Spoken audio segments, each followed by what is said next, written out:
Here's what happened. A racial slur aired on live television, and the system immediately protected the person who said it.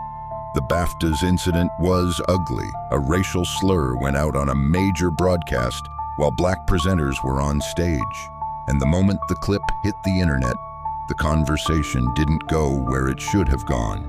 It didn't go to the people harmed. It went to protecting the person who caused the harm.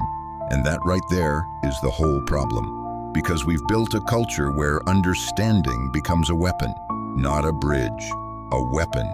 The defenders immediately showed up with the same script. He doesn't need to apologize. You need to learn about Tourette's. People are too sensitive. As long as it wasn't intentional, it's not a big deal. But notice what they're doing. They're demanding education in one direction only. They're saying the public must learn his condition, but they won't learn why that word hits like a blade. They want compassion for him, but they have no compassion for the people who had to hear it live on a global stage. They want context for his tick, but they don't want context for 400 years of racism. That's not empathy. That's a hierarchy. And you can hear it in the way they talk to black people afterward. They don't say, "I understand why that hurt." They say, "You shouldn't be hurt." They don't ask, "What would repair look like?" They say, "Move on." They don't offer care, they offer instructions. And the wildest part is how quickly accountability becomes a dirty word. The moment anyone asks for even the smallest thing, like, "Can we get an impact-centered apology?"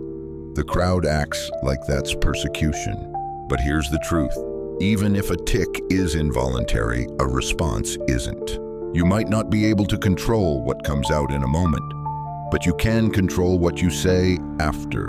And what people reacted to wasn't just the outburst, it was the framing afterward. It was the feeling that the statement was built to protect his image and correct the audience, not to acknowledge the pain that was caused.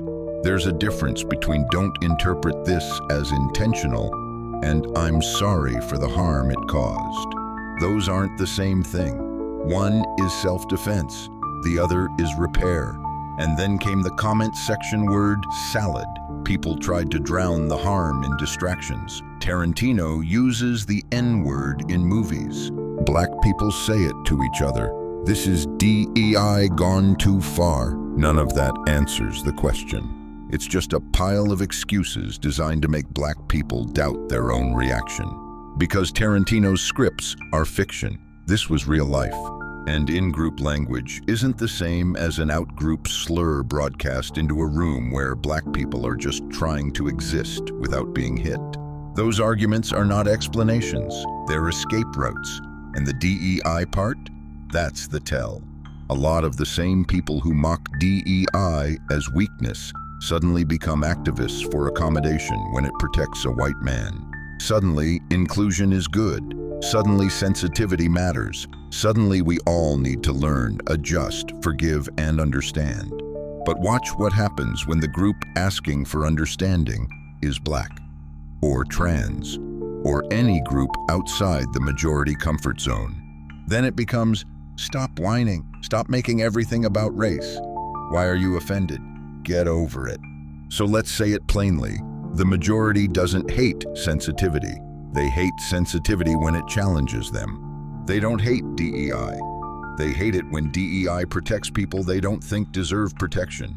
And that's why this incident mattered, because it revealed the rule that a lot of society still lives by.